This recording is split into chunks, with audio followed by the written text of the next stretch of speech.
quería, digamos, como antes de hoy, digamos, el tema que quería trabajar era hermanas y hermanos. Pero antes de pasar como a trabajar eh, el tema de la reunión de hoy, bueno, quería mencionar como algunos de los temas que estuvimos trabajando quería mencionar, digamos, como algo del recorrido que estuvimos haciendo en la reunión pasada del seminario. Esta además es la última reunión del seminario Infancias, este, así que bueno. Digamos, una de las ideas que planteábamos, capaz que eso es como digamos, no sé, digamos, se ha dicho como más cantidad de veces, es más claro, es que la maternidad no es una cuestión, digamos, de naturaleza, ¿no? En ese sentido, si bien no es digamos, no, creo que no es el mismo, digamos, no es lo mismo ser madre que ser padre, y supone, digamos, la maternidad y la función materna justamente esto, ¿no? Poder ocupar una función. Y poder, digamos, como poder ocupar esa función no viene, digamos, como inscripto en la naturaleza, digamos, sino que tiene que ver con cuestiones que son del orden del deseo, ¿no? Y bueno, y allí está, digamos, la posibilidad de que esa función pueda ser ocupada, ¿no? Y en ese sentido, en tanto que hay algo del orden de lo que podemos llamar el deseo materno, que puede ser puesto en juego en la crianza de un hijo, este, obviamente se pone en juego ahí, digamos, el inconsciente de esa mujer que fue madre, ¿no? Entonces ahí, este, digamos, esa puesta en juego, digamos, como del inconsciente, va a tener como dos efectos, me parece a mí, o bueno, en realidad varios efectos, ¿no? Pero ese, digamos, el inconsciente, digamos, de la madre puede, digamos, ahí, o esos voces inconscientes pueden ahí hacer de obstáculo a la posibilidad de ocupar esa función o no. Y después, digamos, eh, ¿qué lugar, no? Esa pregunta de qué lugar viene a ocupar un hijo, justamente, digamos, que me parece tiene que ver con eso, ¿no? Con el inconsciente de la madre. ¿Qué lugar viene a ocupar en su inconsciente, ¿no? Y en relación como esta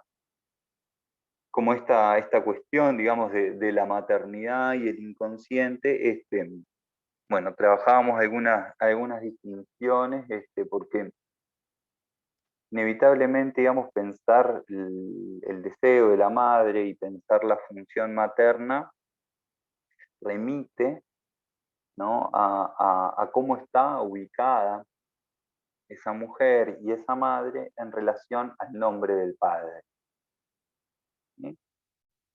En relación al nombre del padre, a su propio padre, y en relación al nombre del padre de ese hijo que va a tener, ¿no? Entonces, se juegan, digamos, como esas dos dimensiones. También creo que es necesario agregar que la otra dimensión que se juega es cómo está ubicada en relación a su propia madre, ¿no? Y qué es lo que así se transmitió o no acerca de lo que es la maternidad. Y entonces, digamos, algo que es como algo que es de experiencia, digamos, ¿no? Y que, digamos, que todos creo que hemos podido observar, es que no, digamos, no, o sea, una mujer que es neurótica, y que por lo tanto el nombre del padre ha operado en ella, la ha producido como neurótica y como deseante, puede, sin embargo, no poder ocupar la función materna o poder ocupar la función materna con muchas dificultades, y creo que cuando encontramos esas situaciones es cuando se produce en distintas, digamos, como gamas o posibilidades, lo que es el autismo o las psicosis infantiles, o lo que me interesa agregar también, lo que muchas veces nos llega a la clínica y que es como una característica de la clínica con niños en nuestro tiempo, que son los trastornos por déficit atencional, con hiperactividad o sin hiperactividad. Creo que también, digamos, como en esta última presentación clínica, vamos a decir, también hay creo que podemos ubicar, digamos, como una dificultad en ocupar la función materna, ¿no? Lo que este déficit atencional traduce, ¿no? Si lo leemos literalmente. Entonces, bueno, el nombre, digamos, el nombre del padre entonces puede estar presente en una mujer, puede ser neurótica, pero no necesariamente poder ocupar, digamos, allí la función materna, ¿no? Entonces, la cuestión, digamos, ahí, o la pregunta, digamos, como que me surgía es, ¿cómo se presentifica el nombre del padre al momento de ocupar el lugar de madre? Y ahí me surgía otra pregunta que es, ¿qué es lo que causa el deseo de la madre? Y entonces ahí pensaba, digamos, que el deseo como deseo supone la posibilidad de un reconocimiento, ¿sí? Que ese reconocimiento se traduce en la posibilidad de ubicar al niño en el lugar del falo y del objeto causa del deseo, ¿sí? Entonces, digamos, para que esa, digamos, para que eso pueda darse, la cuestión está también en cómo está ubicado el padre de ese hijo, en relación al deseo de la madre, ¿sí? O sea, cuánto puede o no este, sostener a la madre en su deseo y cuánto puede reconocerla ahí como madre, ¿no? Y por lo tanto, reconocer este, también, digamos, como ese hijo puesto en el lugar del palo y en el lugar del objeto causa del deseo, ¿sí? Este,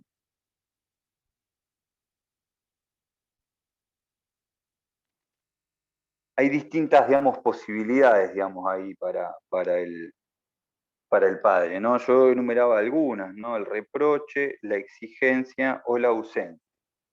Y acá creo que la ausencia, digamos, también me parece que es, digamos, bastante, que también, digamos, más allá, digamos, de que estructuralmente, digamos, como una mujer pueda tener como algunas fragilidades en relación a cómo está ubicada, en relación al nombre del padre al momento de ocupar la función materna, yo creo que también la ausencia del padre real agrega una dificultad a esa situación. Y me parece que agrega una dificultad a esa situación porque enciende los reproches superyoicos de esa madre, ¿sí? De alguna forma la deja sola frente a las exigencias superyoicas, ¿no? Frente a las exigencias superyoicas que pueden aparecer tanto del lado del padre como del lado de la madre, ¿no?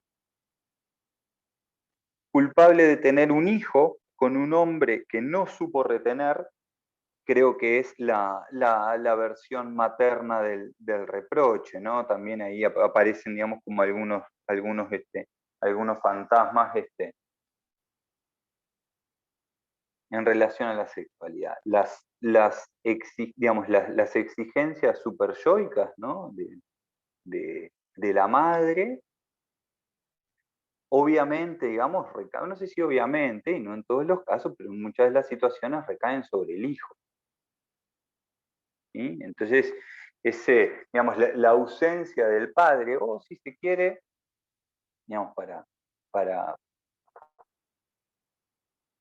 la ausencia del padre, digamos, o la ausencia de otro, que pueda, digamos, reconocer ahí a ver un segundo que estamos acá permitiendo. Ay. La ausencia, digamos, del padre o la ausencia de ese otro que pueda reconocer ahí, digamos, como madre, ¿sí?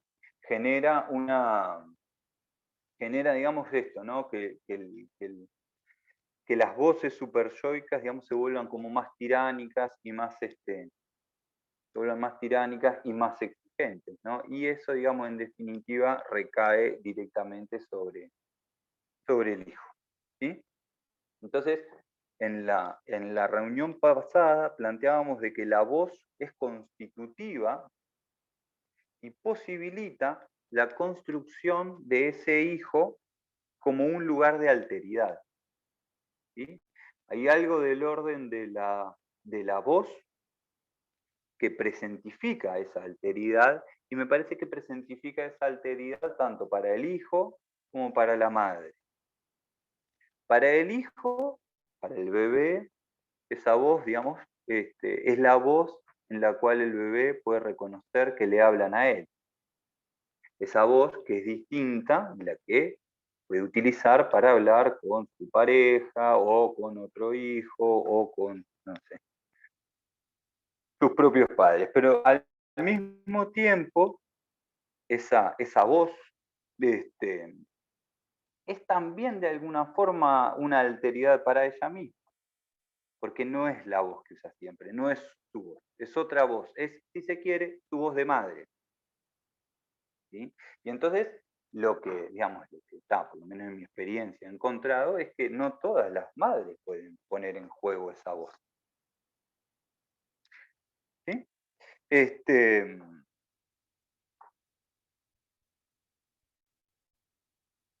Esa voz de mamá, es también una alteridad para ella misma.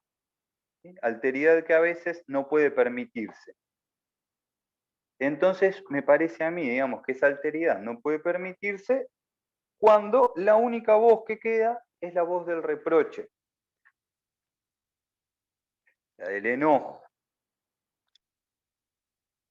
¿Sí?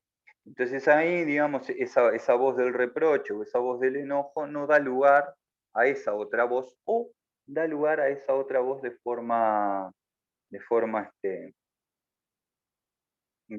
intermitente, ¿no? A veces sí, a veces no, a veces hay más de una, a veces hay más de otra, que tiene que ver, digamos, ¿no? Como con esto, digamos, ¿no? Con muchas veces, digamos, estar peleada con su propio padre.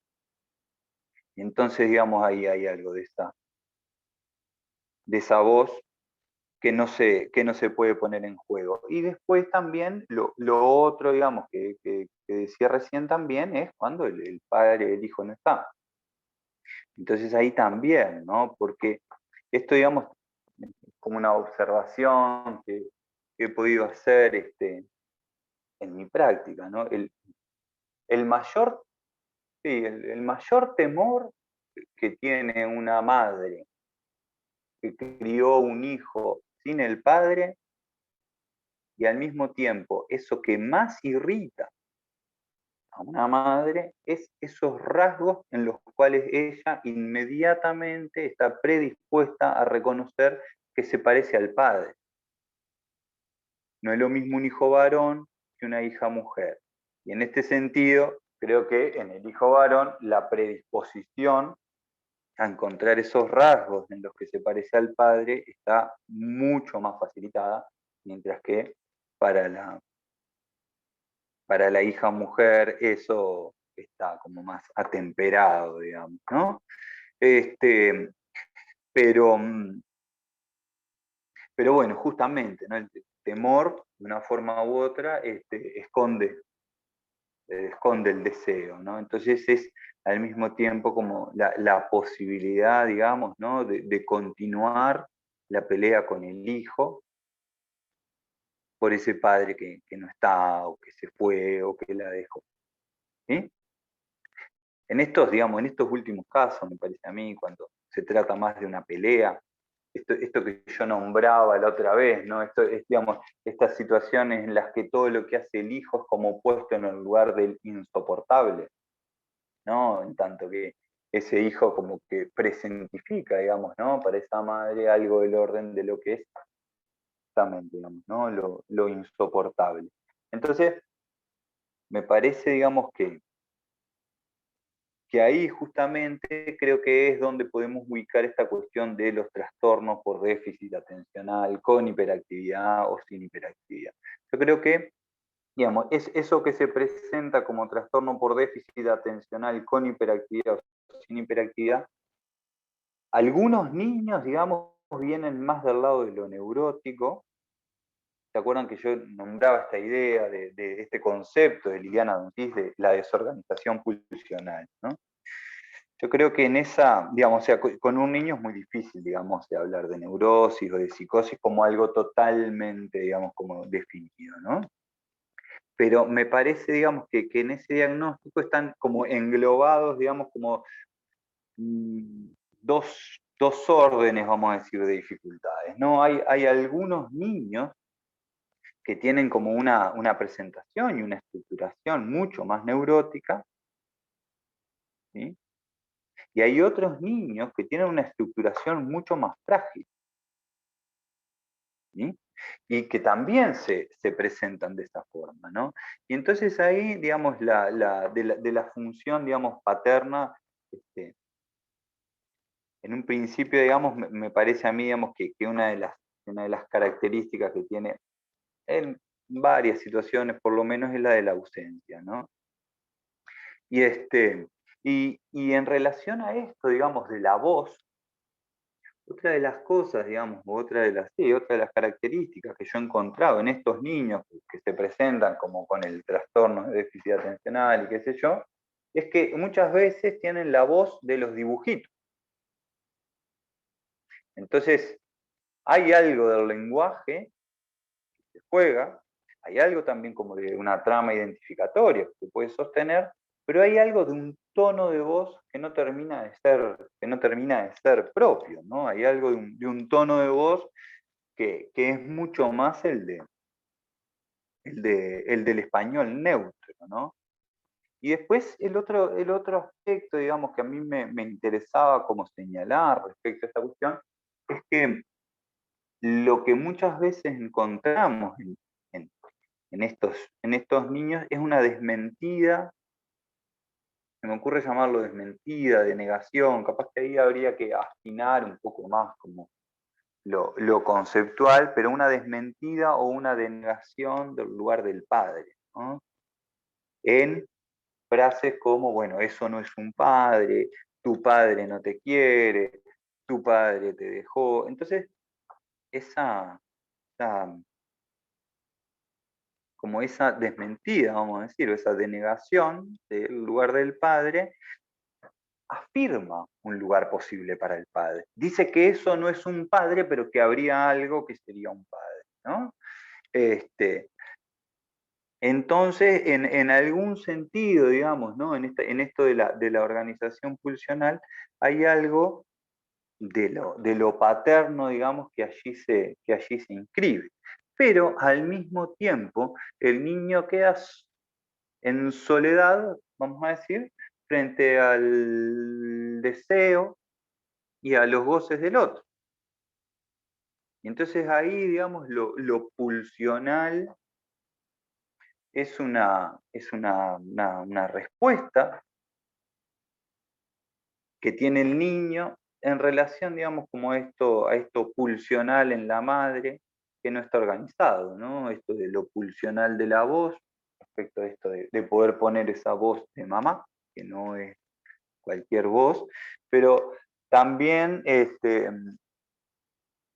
esto pulsional, desorganizado, que lleva a interpretar que todo lo que hace el niño es porque está contra ella, o porque es insoportable, o porque todo lo rompe, o porque todo lo destruye.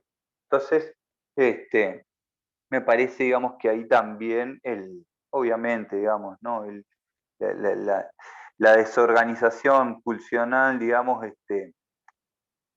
presenta como un conjunto de goces bastante desanudados, y en ese sentido, digamos, como que la cuestión sintomática es más difícil o por lo menos a mí se me hace más difícil de pensarla, porque la desorganización pulsional no está tan claramente metaforizada como podría ser en un síntoma en un niño que tenga, digamos, o que sea como más claramente de orden neurótico, ¿no?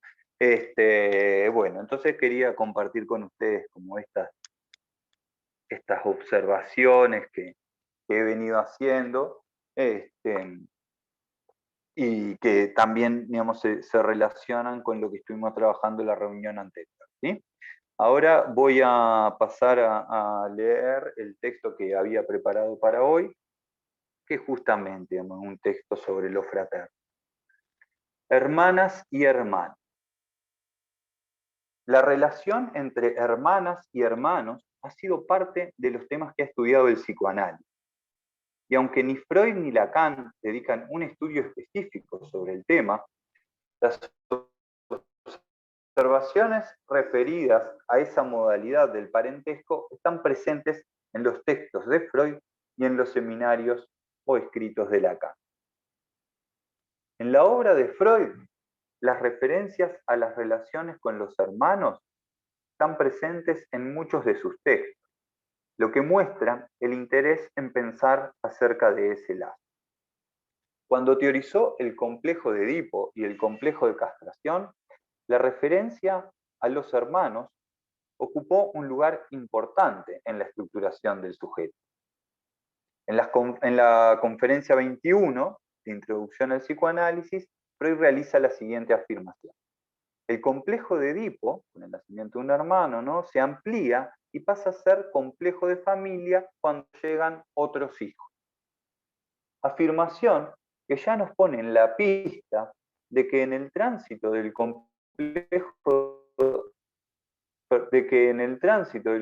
de Edipo no lo podemos pensar exclusivamente a partir del lazo con los progenitores, sino que se vuelve necesario incluir a los hermanos y cómo se jugó ese lazo para el análisis de un sujeto. O sea, al revés la frase, ¿no? Para el análisis de un sujeto es necesario también incluir a los hermanos, ¿no? O sea, los hermanos también son materia de análisis, no es solamente la relación a la madre y la relación al padre. Si pensamos en los historiales clínicos, hay tres en los que ocupa los hermanos un lugar destacado. Juanito, que se enfrenta a la aparición de la intrusa, el hombre de los lobos, que es seducido por su hermana, y la joven homosexual, que se encuentra con el nacimiento de una hermanita en el momento en que transita la adolescencia. Finalmente, cabe mencionar de Freud otros dos textos. Un recuerdo de infancia en Poesía y Verdad, donde el intruso es expulsado, arrojado fuera de la casa a través de la frágil vajilla que se rompe, y Pegan a un niño, texto que aborda la constitución del fantasma para el sujeto, donde el lugar del hermano cumplirá un papel fundamental. Dentro de los seminarios de Lacan, creo que no podemos saltear la referencia a Antígona y el seminario 7. Antígona se trata de la posibilidad de enterrar a un hermano, que en una imagen casi de orden de lo especular, se matan los hermanos uno con el otro en el mismo momento. Pero también, digamos, en relación a Antígona, digamos, el otro aspecto que podemos pensar es la relación con Ismeno.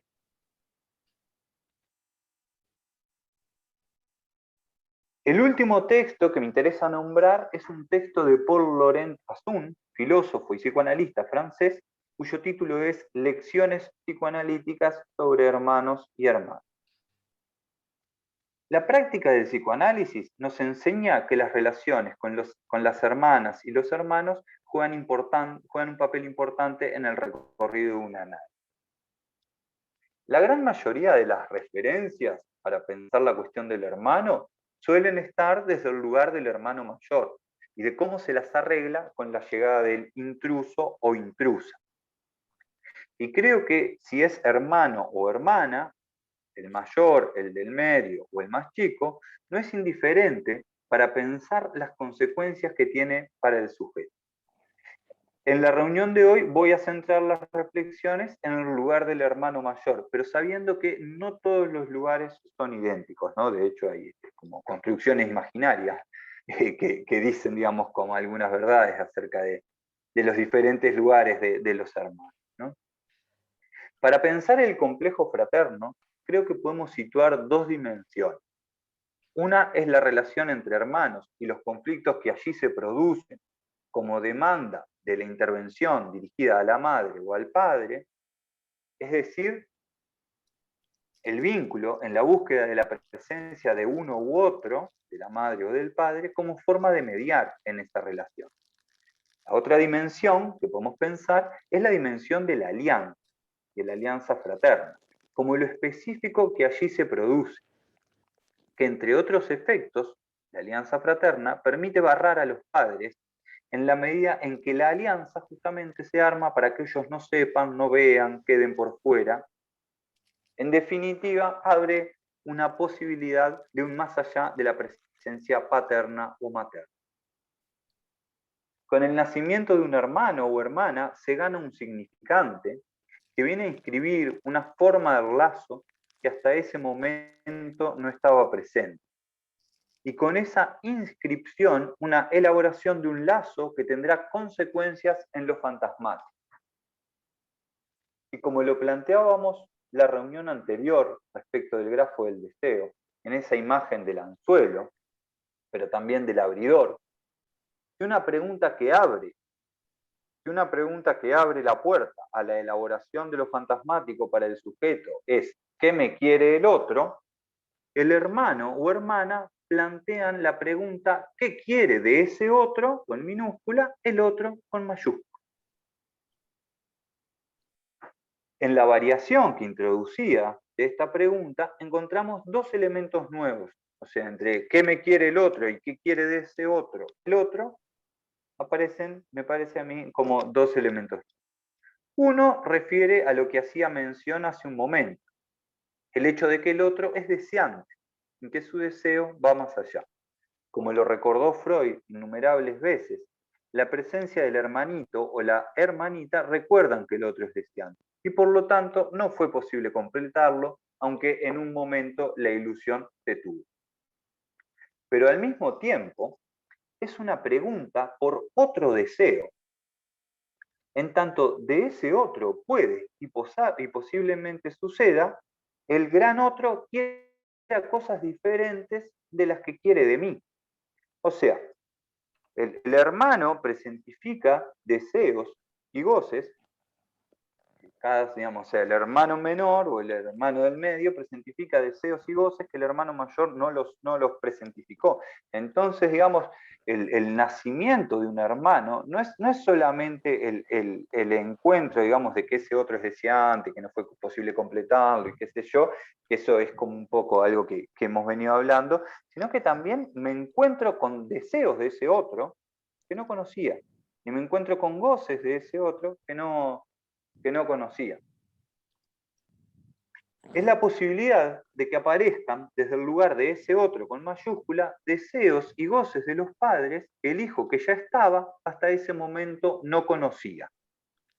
Un mojón más en las marcas de la castración que suponen para el sujeto, pero con un plus, la aparición de una diferencia, en tanto ese otro u otra produce en mi padre o en mi padre, o en mi padre, y valga el lapsus, en mi madre, algo que yo no. La llegada del hermano o la hermana supone la presencia de un nuevo significante. Ahora voy a ser hermana o hermano, dicen muchos niños. Y allí, en el registro de lo simbólico, se podría producir un nuevo lugar a partir de una transformación en lo real. Desde lo real, al principio, representa el extranjero, el extraño. Allí queda ubicado antes de poder ser puesto en el lugar del semejante, que se podrá construir más adelante cuando la relación fraterna avanza. Muchas veces en el hijo o en los hijos que ya están, esta llegada va acompañada de pesadillas como forma de encuentro con lo angustiante. A partir de un cambio en lo real, se produce en lo simbólico la aparición de un nuevo significado, y en lo imaginario la dinámica del deseo, los celos y la rivalidad. Ese bebé que se lleva mucha de la atención de sus padres que antes le correspondía, que le festejan cada uno de sus logros, les da alegría, le festejan cada uno de los cambios que tiene, que a veces hace que los padres estén cansados. Entonces, ¿quién es el extraño? ¿Y cómo darle lugar? Desde un lugar que empiezan a aparecer indicios que para el hermano que ya está empieza a perderse, ¿no? Entonces es como un doble movimiento, ¿no? Porque es un lugar nuevo para el hijo que ya está, y al mismo tiempo es hacerle lugar a ese hermano que aparece. Entonces, digamos, justamente la aparición como de este nuevo significante produce movimiento, digamos, como en esos, en esos, dos, en esos dos sentidos, ¿no? En esos dos lugares. De acuerdo a lo que propone Paul Laurent Assun, en el texto al que hacía referencia, el nacimiento de un hermano o hermana moviliza en tres registros: el del saber, la sexualidad y el objeto. La pregunta de dónde vienen los bebés, cómo llega a la panza de la madre, cómo va a salir de ahí, y otras variables posibles de estas preguntas dan prueba que algo en el orden del saber se moviliza para un niño. Una serie de preguntas que se orientan justamente en relación a la sexualidad.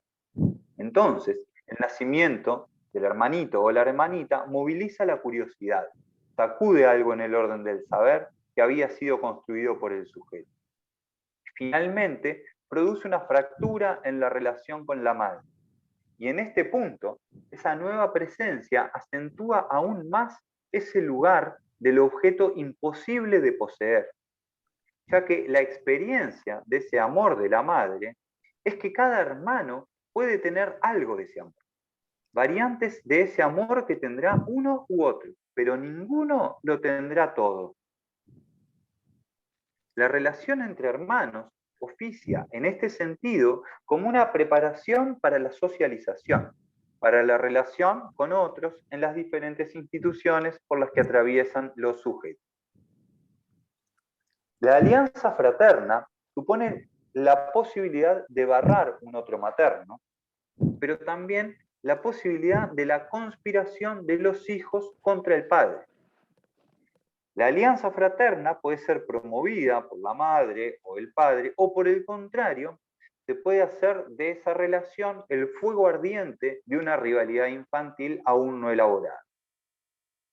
¿Cuántos padres se encuentran en los conflictos interminables que se producen entre sus hijos la posibilidad de revivir sus propios conflictos fraternos no resueltos, como una forma de confirmar una vez más que una relación más o menos pacífica entre hermanos no es posible, como una forma de seguir sosteniendo la ilusión todavía de llegar a ser el preferido, o seguir viviendo una vez tras otro el enojo por ya no ser? En este sentido, también encontramos que muchas veces el hermano loco o adicto o deprimido muestran de la madre o el padre sus aspectos más crueles, y por lo tanto, hablar de ese hermano es necesariamente enfrentarse con la posibilidad de que esos padres no eran perfectos. O sea, y para aquel o para aquella que le tocó ocupar el lugar del preferido, cuestionar a sus padres es también cuestionar su lugar, perderlo. Y por otro lado, lo lleva inevitablemente a la pregunta: ¿por qué me tocó a mí? ¿Por qué no fui yo el problemático o la problemática, el loco o la loca? Esta última pregunta la vamos a ubicar como una de las claves de lectura del fantasma en Pegan a un niño. Los hijos no son todos iguales para los padres, aunque en las entrevistas, cuando se trata del tratamiento de un niño, no se cansen de repetirlo una y otra vez ante la insistencia demanda de los hijos, ¿no? ¿Cuántas veces hemos escuchado: mis hijos para mí son todos iguales? Y en este punto también se pone en juego lo inconsciente para los padres, ya que lo que representa uno de los hijos no lo va a representar el otro. Esto se vuelve más evidente con la diferencia en los sexos, pero así sean dos varones o dos mujeres también, no representan lo mismo, nunca son lo mismo un hijo que el otro para un padre y para una madre, ¿no?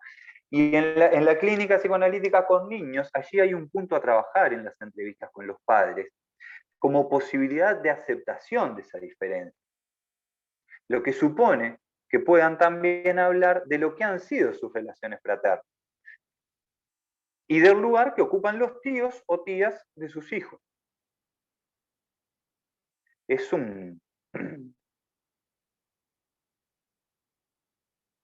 Cuando la rivalidad fraterna es muy grande, a mí me parece que cuando vienen a consultar, ¿no? Por un niño y la rivalidad fraterna es muy grande, a mí me parece que la pregunta por cómo es la relación con los hermanos y por qué lugar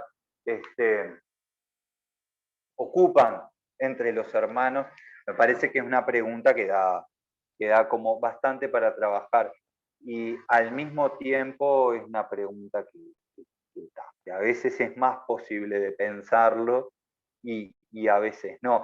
Hay bastante resistencia, me parece a mí, para pensar como la cuestión del lazo con los hermanos. Capaz que la misma que para pensar, digamos, la relación con el padre o con la madre, pero hay algo de la aceptación de la castración que a veces un hermano convoca y capaz que ahí hay un plus resistencial a hablar de los hermanos que me parece que a veces, digamos, en relación a los padres les resulta más fácil decir, o sea, ah, no, le pasé a mi padre esto, a mi padre lo otro, y bueno, está ahí más o menos la cosa va, pero después cuando hay que hablar de cómo era la relación con los hermanos, porque, bueno, generar una alianza fraterna es una dificultad, no es muy sencillo, y bueno, es algo también que es parte, digamos, del trabajo en la clínica psicoanalítica, sea con adultos o con niños, poder pensarlo, ¿no? Y poder trabajarlo. La alianza fraterna, entonces, si es permitida por el padre, supone la aceptación de que va a ser asesinado simbólicamente. Podemos hacer referencia al mito del padre de la orden.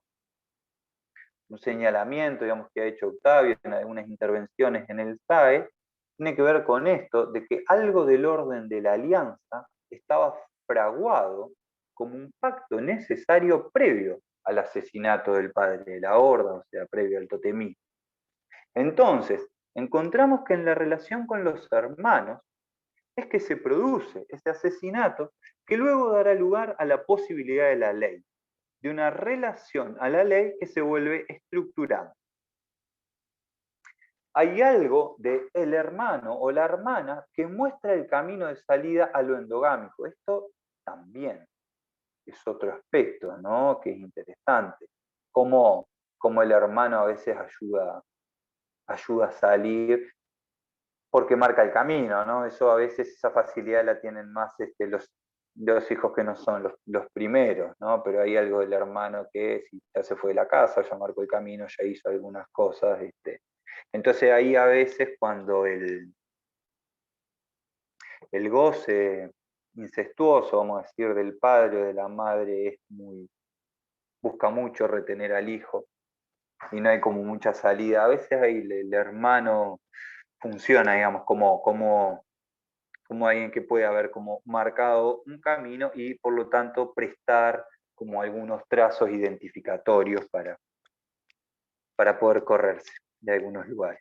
Bien, los hijos, justamente, los hijos parecen constatar que no hay igualdad posible en el lazo entre hermanos, que no son iguales en el deseo de la madre y en el del padre, y que esa igualdad es imposible.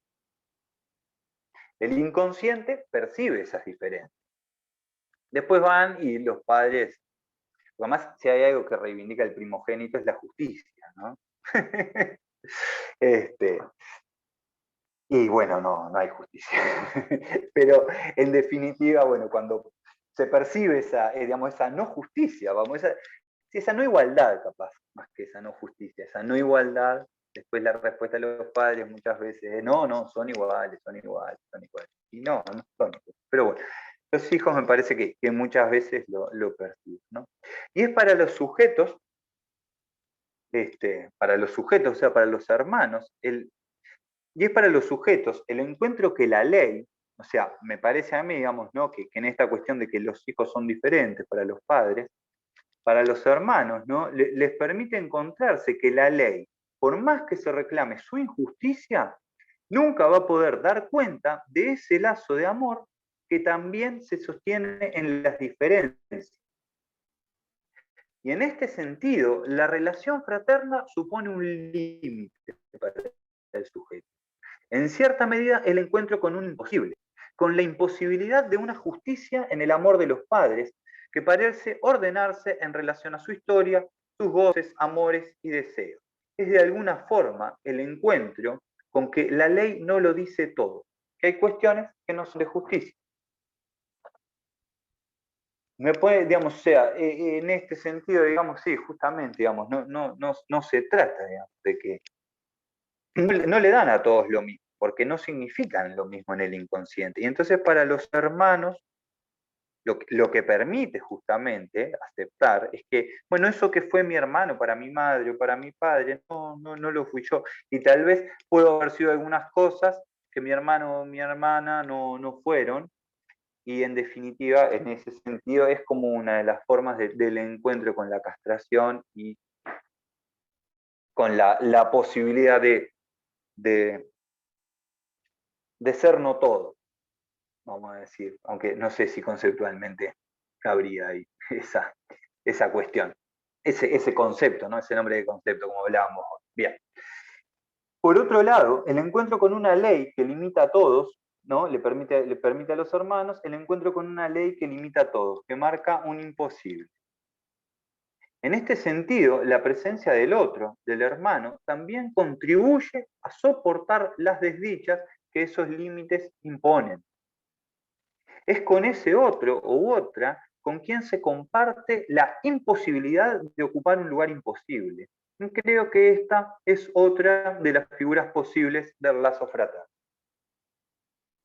El lazo entre hermanos abre el camino de la socialización, en tanto no es desde el monumento narcisista de lo que se es para el otro que un lugar en lo social es posible, sino a través del deseo que se produce en relación al otro con minúsculas.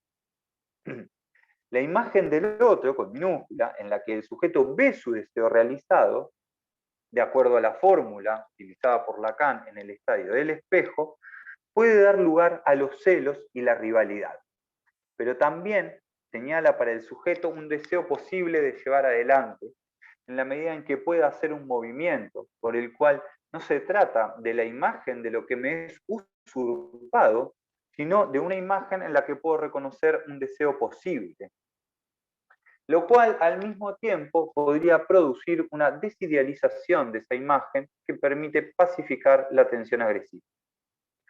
La presencia, no, y bien, para finalizar mi intervención en el seminario, voy a realizar algunas puntualizaciones respecto de uno de los textos que mencionaba al inicio, que es Pegan a un niño. Texto que nos permite pensar la relación al otro y dentro de esos otros al lugar que ocuparon los hermanos o hermanas. En la estructuración del fantasma se juega el lugar que va a tener el otro, con minúsculas, la demanda de amor al padre y el lugar de la ley. Y es la relación con los hermanos una de las primeras experiencias a través de las cuales se construye la relación con el pequeño. De la primera fase, ¿se acuerdan que Pegan a un niño? Está bueno, agrupado en 3 fases. Voy a hacer como algunas menciones a las fases, pero no voy a explicar el texto, sino que voy a tratar, digamos, de transmitir como algunas cuestiones de qué es lo que se puede leer en ese texto acerca del lugar y de la función que cumplen los hermanos. De la primera fase, de aquella cuyo tiempo situamos como una vivencia, el contenido corresponde a la fantasía de que le pegan o castigan a la hermana o al hermano. Y además este texto de Pegan a un niño, es un texto que he escrito 2 años después de un recuerdo de infancia en Poesía y Verdad, ¿no? Y si en un recuerdo de infancia en Poesía y Verdad de lo que se trata es de tirar al hermano por la ventana y que se vaya, en Pegan a un niño se trata de qué hacer una vez que podemos corroborar de que no se fue, de que no se va. O sea, cuáles son como los efectos que se producen como a partir de ahí, ¿no? Entonces, la escena fantasmática, esa primera que Freud relata y cuyo texto es, ahí va. Entonces, Freud relata una escena fantasmática cuyo texto es pegan a un niño que se constituye en 3 tiempos. El primero de ellos, en el que encontramos, a ver, disculpen que acá me entreveré, perdón. La primera fase, ahí está.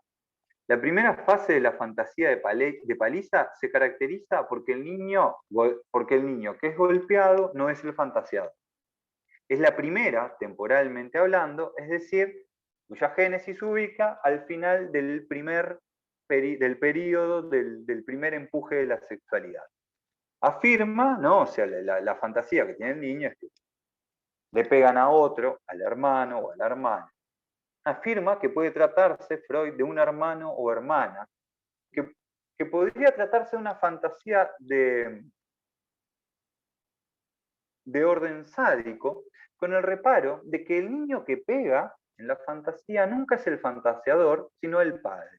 El enunciado de esta primera fase es el padre pega al niño, ¿no? Y entonces Freud ahí el complemento que propone es el padre le pega al niño que yo odio. La fantasía de castigo que caracteriza ese primer tiempo, creada de los celos y la posibilidad de venganza, tiene la siguiente significación. El padre golpea al niño odiado por mí, y por lo tanto el padre no ama a ese otro niño, solo me ama a mí.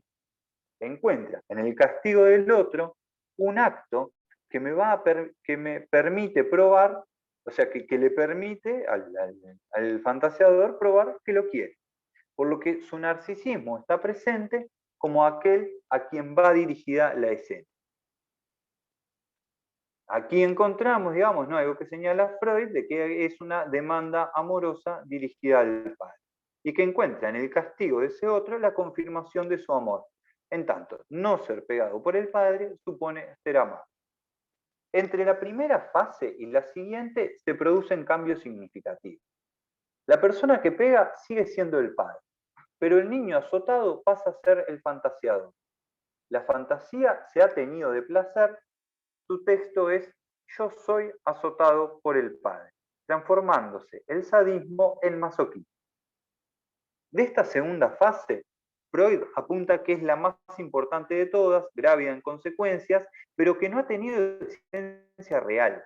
Su formación responde a una elaboración propia del sujeto, al tiempo que no es recordada, sino que corresponde a una construcción del análisis. La tercera fase tiene el texto de la comunicación conocida por los pacientes, que es esta de pegan a un niño. La persona que pega no es el padre, sino que es una figura de autoridad, y el fantasiador en la escena aparece mirando. El indicio que a Freud le permite establecer que el nexo entre la primera fase y la tercera es la segunda, es el componente sexual de la tercera fase que no estaba presente en la primera. De la primera fase es donde encontramos digamos, cuando comenta esta primera fase, Freud escribe un fragmento en el que parafrasea a Macbeth, ¿no? Entonces dice, no indudablemente sexual, no sádico tampoco, pero sí el material desde el cual ambas cosas están destinadas a nacer después, ¿no? O sea, en esta primera fase en la que el padre pega al niño que yo odio. ¿Cómo se produce el pasaje de la primera a la segunda fase? La conciencia de culpa desempeña su parte por los deseos incestuosos anudados a la fantasía, ubicando al sujeto en el lugar de quien es castigado. El componente amoroso se conserva a partir de lo que Freud denomina una regresión. Entonces, esta fase intermedia, aquella que supone una construcción de Freud, cambia el lugar en el que queda el fantasiador, ya que es él quien queda en posición de ser golpeado. Mi padre me pega, y allí satisface de modo masoquista una demanda de amor dirigida al padre. Asun aquí hace una lectura y hace la siguiente observación y cita. Dice, el sadismo antifraternal podrá servir de máscara y reaseguro con respecto al acercamiento a este pensamiento masoquista, que en cierto modo amarra el dolor al amor. Hasta ahí va la cita. En definitiva, que los conflictos entre hermanos no dejan de ser una demanda de amor masoquista dirigida al padre, donde ser castigado por el padre por haber obrado mal con los hermanos o hermanas es una prueba de su amor, en tanto lo hace calentar al padre. Poder resolver algunos aspectos de la rivalidad fraterna supone necesariamente un cambio en la posición de demanda de amor dirigida al padre, así como una aceptación menos masoquista de lo imposible. La equivalencia que se produce entre la primera y la segunda fase, ese allí donde está mi hermano o hermana podría estar yo, es una identificación imaginaria donde el lugar del otro también podría ser el mío. Pero esta trama de intercambios, pero esta trama imaginaria de intercambios identificatorios está regulada por el registro de la ley en su cara significante como irrupción de goce. La escena fantasmática muestra el principio que sostiene el castigo, una forma de relación al amor y la ley a partir de la demanda del padre. Y allí está el registro de lo simbólico como posibilidad de organizar la trama fantasmática de los intercambios imaginarios. La salida a lo incestuoso, es decir, la posibilidad de que haya una relación relativamente fraterna entre los hermanos, se vuelve posible en función de cómo queda ubicado aquel en posición de pacificar esa rivalidad desde diferentes lugares posibles. Bien, y hasta ahí era el texto que había preparado para hoy. Así que bueno, podemos como conversar un poco acerca de este tema.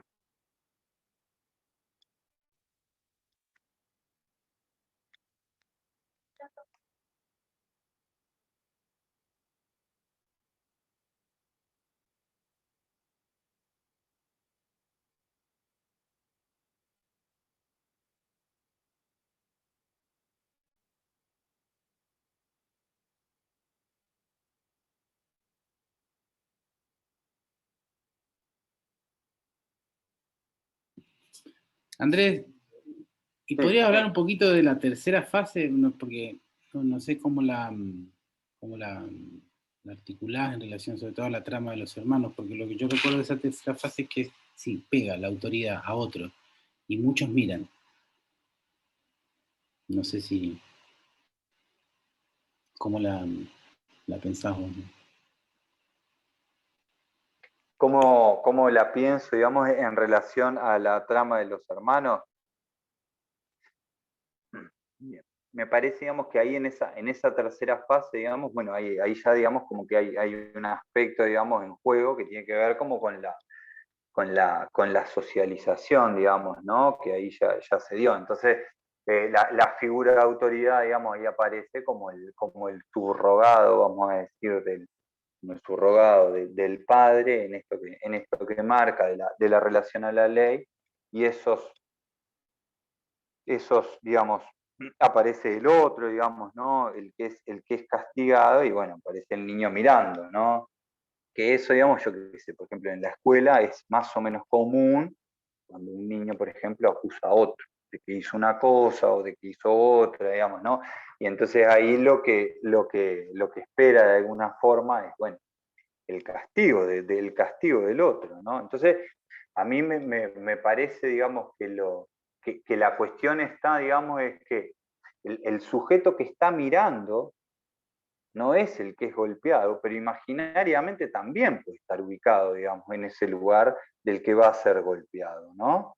Entonces, me parece, digamos, que en un sentido, en un sentido, digamos, la tercera fase, digamos, está, me parece, digamos, ¿no? Que como que condensa, digamos, o tiene, digamos, estos dos aspectos, ¿no? El del sadismo o el del masoquismo, ¿no? El del sadismo por hacer que el otro sea castigado, ¿sí? Pero me parece, digamos, que también tiene el aspecto, digamos, como más masoquista, vamos a decir, porque en la tercera fase, digamos, me parece la cuestión, digamos, fantasmática ya está, digamos, armada por lo menos, ¿no? Entonces, no, digamos, no deja de estar ahí también el sujeto, digamos, de forma masoquista, porque la ilusión, vamos a decir, del primer tiempo, donde efectivamente, digamos, ese castigo al otro era una prueba de amor, ya cayó en la tercera fase. Y entonces me parece, digamos, que ahí por eso, digamos, también me parece, digamos, que lo angustiante, vamos a decir, en algunos sujetos lo angustiante, ¿no? Porque también, digamos, como hay como un goce, vamos a decir, como muy grande, y sobre todo en nuestros tiempos, del dolor del otro, ¿no? Y del otro, digamos, ¿no? Como puesto en el lugar del que sufre. ¿Sí? Freud acá decía, bueno, esto produce, digamos, cuando el niño se enfrenta a esta situación en la escuela, esto le produce horror, ¿no? Bien, entonces, le produce horror porque lo confronta con su fantasma. ¿Sí? Entonces, me parece a mí, digamos, que en esa como confrontación fantasmática, el sujeto ya está, me parece a mí, digamos, como en la tercera fase. La tercera fase, Freud, digamos, la describe como en relación a adultos, ¿no? A pacientes adultos, hace ahí como, dice, son 6 pacientes, 4 mujeres, 2 hombres, y y entonces, digamos, ahí, bueno, lo otro que dice Freud es que va acompañado, digamos, de placer, a veces, digamos, de experiencias masturbatorias, y tiene que ver, digamos, con el poder ser salvado o ser amado, digamos, a través del sufrimiento. También ahí, digamos, lo otro que Freud ubica es toda la serie de... Es un tipo de literatura que yo ahora no me acuerdo, la novela Rosa, lo que ubica, si no me acuerdo mal. Tendría que fijar, digamos, en el texto de Pegan a un niño, ¿no? Pero me parece, digamos, que tiene que ver, digamos, como con esto de esa tensión, ¿no? Entre el castigo, el deseo y el amor, ¿sí?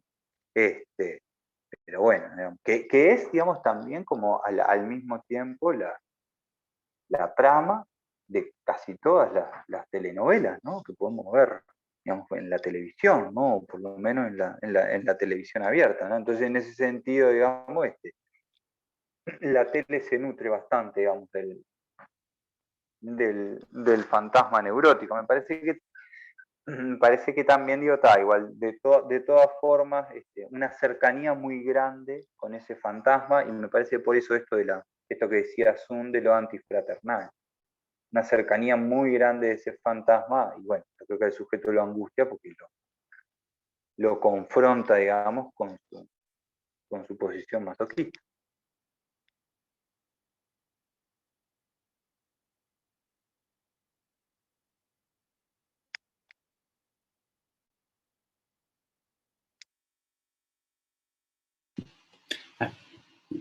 Quería comentarte algo en relación a eso, ¿no? Y sí, a mí me parece que Foucault se inspiró en Pegan a un niño para plantear el punto ahí del espectáculo con el que abre Vigilar y Castigar, en esa obra magnífica, ¿no? De Foucault en relación a este punto, ¿no? Que es la articulación biopolítica del sadismo y el masoquismo, ¿no? En eso que pasa a ser, digamos, cuánto masoquismo hay en la gubernamentalidad, ¿no? Mucho, me parece, quizás infinito. Porque esa tercera escena me parece que es la escena relatada con experiencia por los adultos en tratamiento, que Freud toma de esa observación, bien dice, son 6 observaciones, y él hace de esas 6 distintas un, no un caso, sino una trama conceptual, eso es interesante. Porque además es interesante que de distintos relatos singulares intenta hacer una construcción más abarcativa, que va más allá de una situación. Y creo que es central en relación a lo que es el montaje de los espectáculos funcionales contemporáneos, ¿no? Que me parece que están fundados en eso. No solo las telenovelas, no las noticias, todo. La política también, por supuesto. Sin duda que la guerra directamente, ¿no? Ahí está deportes que llevan la fineza a eso, ¿no? El box, el espectáculo romano, por excelencia era ver matar a otro, ¿no? Hoy el espectáculo científico es contar las muertes, ¿no? Del otro. Entonces, el punto está, y lo destacás vos, la actividad funcional erótica que le llama la atención a Freud en sujetos que relatan cierta experiencia de placer, ¿sí? De goce, allí en el punto donde el goce se trata autoerótico, al ver cómo le pegan a otro, ¿sí? No como una perversión específica de juegos perversos, ¿no? Sino fantasmática pero experimentada. Entonces, parece que ahí está el punto donde se reactualiza esas dos fases más primarias que tienen que ver con que hay un sustrato sádico demasiado presente y hoy demasiado expuesto a lo que tiene que ver con ver matar al otro. Y recuerdo en esa exposición que hace Foucault de cómo abre, cómo empieza a vigilar y castigar, el asesinato es el castigo ejemplar al regicida, el que intentó matar al rey. Entonces lo despedazan en la plaza pública como espectáculo. Y bueno, la modernidad en cierta manera concluye, pero se funda en la matanza pública. Me refiero a la matanza que organizaba la revolución, como ese conjunto de hermanos que matan al rey. Pommier señala ahí que bueno, en esos cruces que no son inspiración directa, lo de Foucault no digo que sea inspiración directa, también Freud, más que Fraser, lo que actúa allí en la teoría, en el mito de la horda primitiva es la Revolución Francesa, ¿no? Como actos políticos que luego son traducidos, en este caso por Freud y psicoanálisis, como actos singulares, ¿no?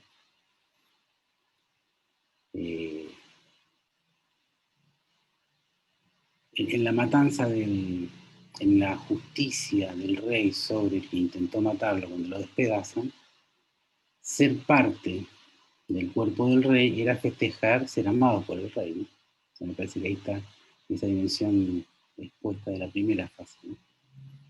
El primer punto ahí de gran satisfacción, ¿no? La segunda justamente ese paso complejo, ¿no? Que eso no comenta todo bastante, ¿no? Bueno, muchas gracias por la presentación. Bien, gracias por el comentario, Octavio. Andrés, hola, ¿me escuchás? ¿Cómo andas, Celia? ¿Andas ¿Escuchás? bien? Bien, ¿cómo estás? Bien. Bueno, en primer lugar agradecerte. Lamentablemente no pude estar la clase anterior y me quedé con algunas cosas. Voy a empezar por esto último de Octavio que me resultaba interesante, a sabiendas de que efectivamente, más allá, digamos, a nivel de la perversión, no arman pareja sádicos y masoquistas, lo dice en el Seminario de la Angustia, Lacan, ¿no?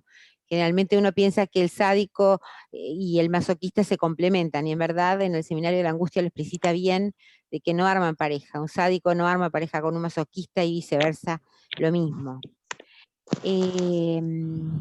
Por el otro lado, me gustó porque no solamente trabajaste la línea vertical, o sea, la relación que tenemos hacia nuestros mayores, sino que hoy introducís la relación horizontal a los hermanos. Pero previo a eso, en tu introducción, comenzaste hablando, son comentarios que se me fueron ocurriendo para conversar entre colegas, ¿no?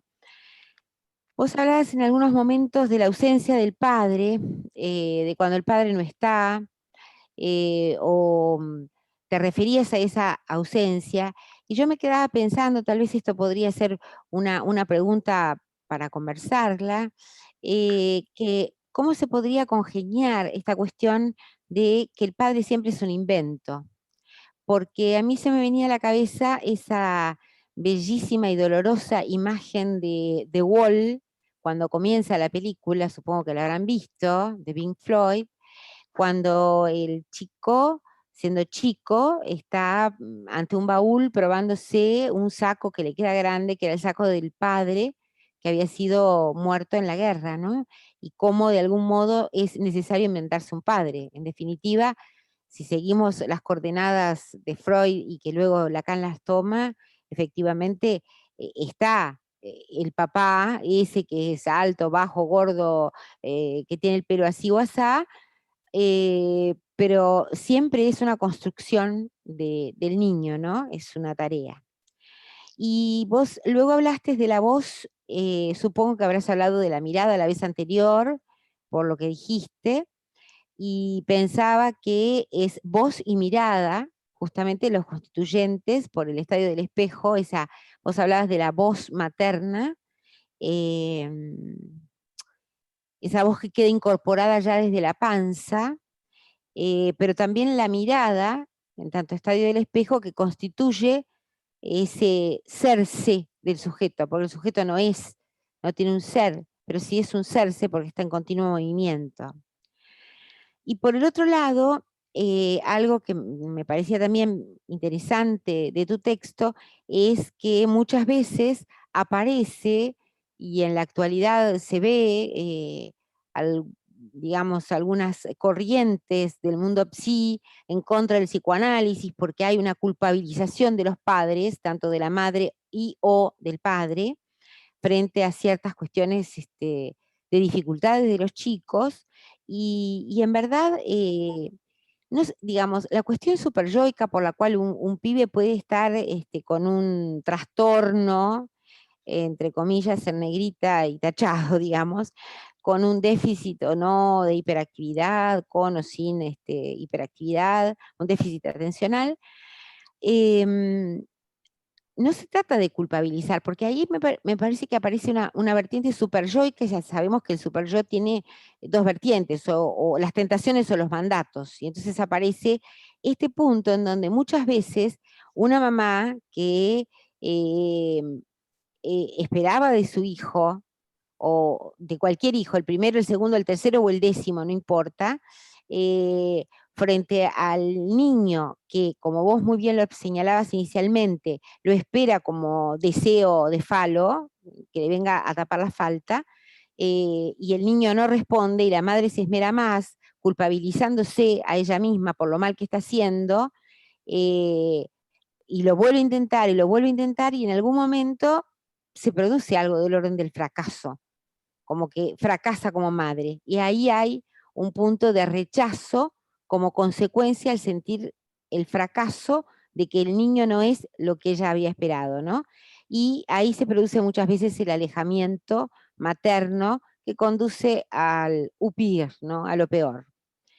Y finalmente, ya más en la línea de lo que planteabas para la clase de hoy, no podía parar de pensar en San Agustín, que Lacan no deja de mencionarlo, creo que en casi todos los seminarios menciona ese fragmento de las Confesiones de San Agustín, cuando dice que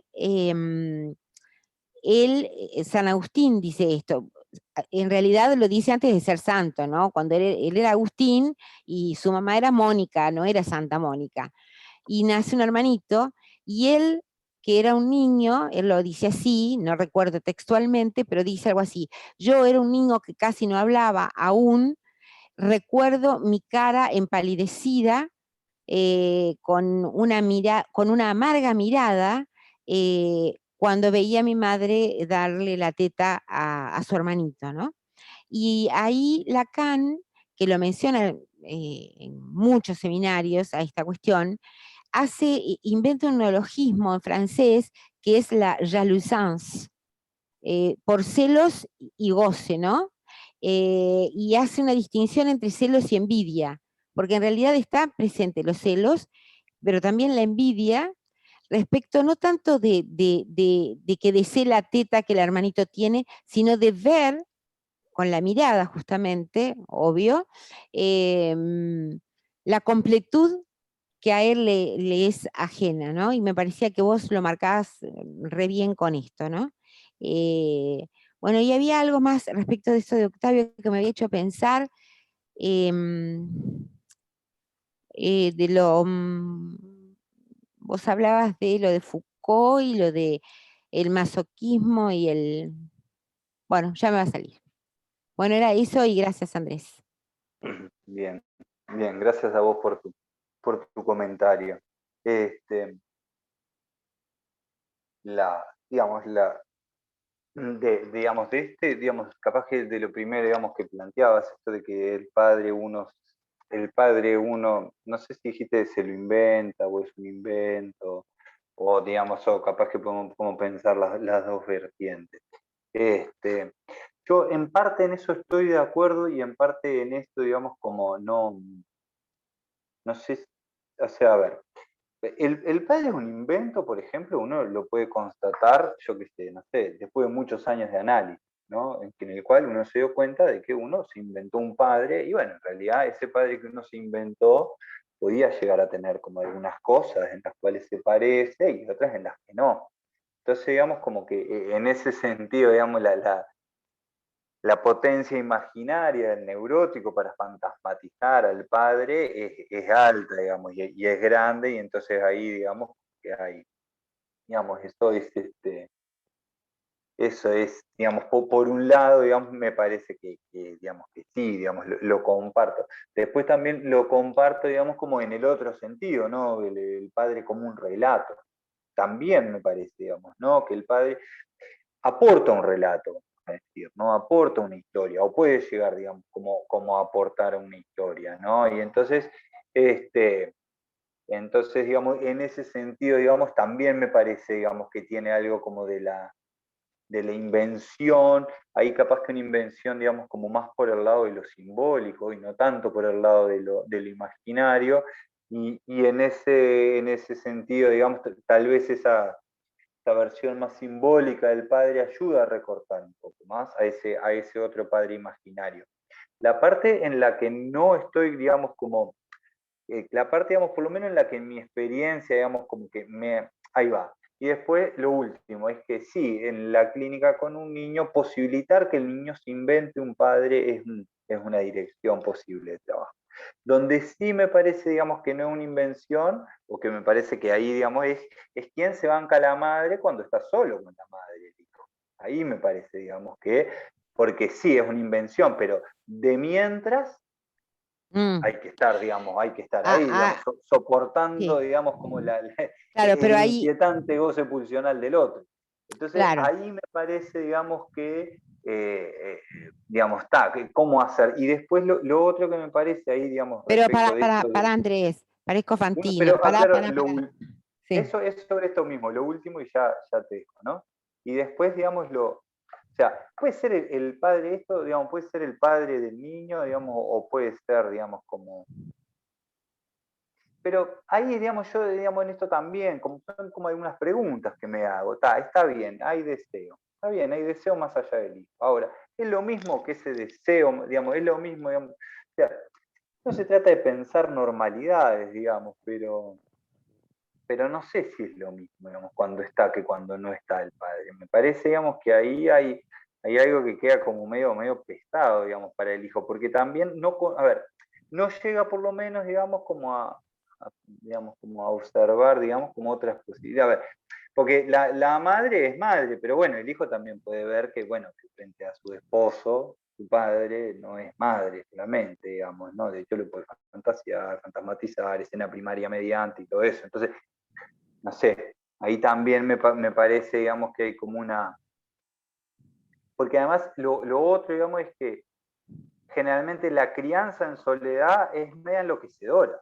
Eso es como una observación estadística, vamos a decir, que tengo capaz. Era eso nomás, Celia. No es poco. Bien.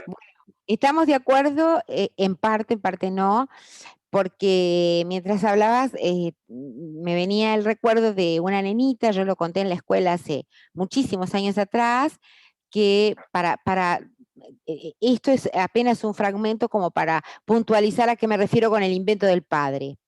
Y para ir entonces a lo que estoy de acuerdo y en desacuerdo con lo que planteabas allí. una nenita morfable, un bombonazo, chiquita de 3, 4 años, que había consultado por una fobia del tiempo instituyente, venía y me decía, mi papá es malo, mi papá me pega. ¿Tá? Cuando lo veo al padre, y con esto ya está descrita absolutamente la situación, la madre se sienta en la silla y el padre se sienta en el suelo, que en ese momento yo tenía una moquette. Ahí ya estaba el padre Le Père Millet de Paul Claudel, quiero decir. El padre en realidad era más bueno que el hace atado y con bozal y alguien, cuando yo le dije, y con tramadol encima. El padre no cortaba ni pinchaba, era la madre la mala. Y ahí entendí perfectamente en la clínica la transformación que hace Freud cuando de algún modo en el folclore mítico universal es el lobo feroz y no la loba feroza. Ahí yo puedo estar de acuerdo con que efectivamente la crianza de un chico sola la mamá es muy complicado. Si no, miremos, y esto es pure pate le bourgeois, miremos Kramer versus Kramer. ¿Quién cría al niño? El papá. O sea que hablamos de funciones, de función paterna y de función materna, porque es la madre la que pone en juego en ese clásico bellísimo, como la mamá es la que se va y es el padre que tiene que cambiar el trabajo, pierde el trabajo, tiene que llevar al niño a la escuela, volver a trabajar, estar atento, etcétera, etcétera. Entonces, es la función.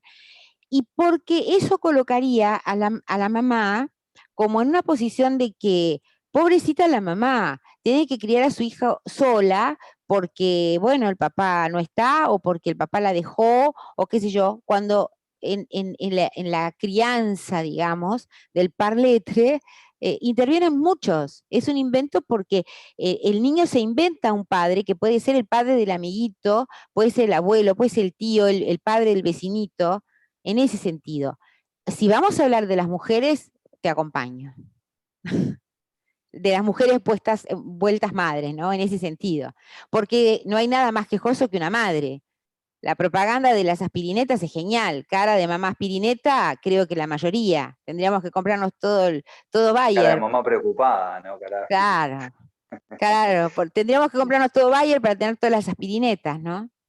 Lo que respecto de esto, sí, de esto otro, digamos, que traías, ¿no? De esta cuestión de la voz y la mirada y qué sé yo, no, en realidad no hablé de la mirada la vez pasada y, digamos, la diferencia que me parece a mí, por lo menos así lo entendí yo, es una observación que hace Yankelevich en el libro este de Ensayo sobre autismo y psicosis, que me parece que la voz esa es alteridad para ella misma también.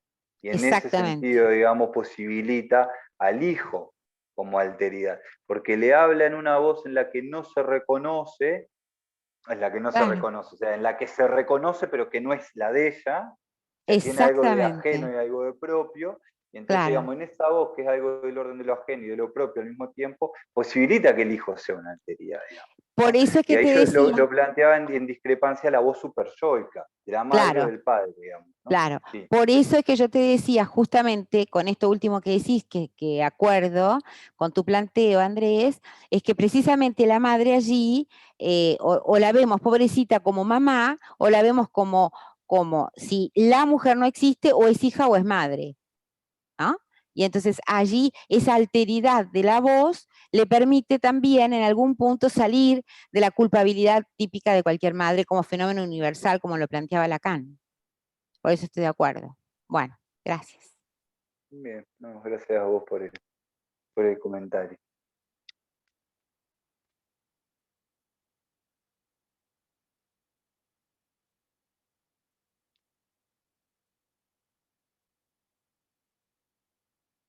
Bien, bueno, no sé si alguien más quiere hacer un comentario y si no, les parece que terminamos por acá y bueno, nos encontramos nos encontramos Daniela, no sé si estás por ahí, el SAE, la presentación tuya del SAE es el 19 de marzo, creo, 15 de marzo.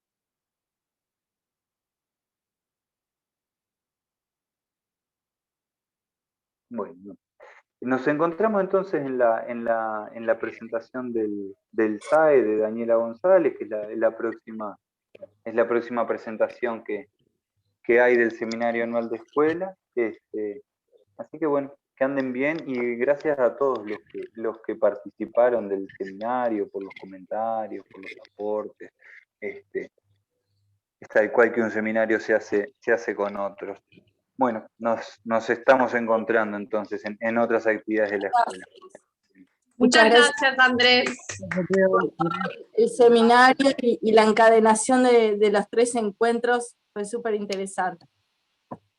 Y muchas gracias, Andrés, por el recorrido, muy interesante, la verdad, todo lo que se ha producido. Gracias, Andrés. Chao, Andrés, gracias. Nos vemos, que anden bien.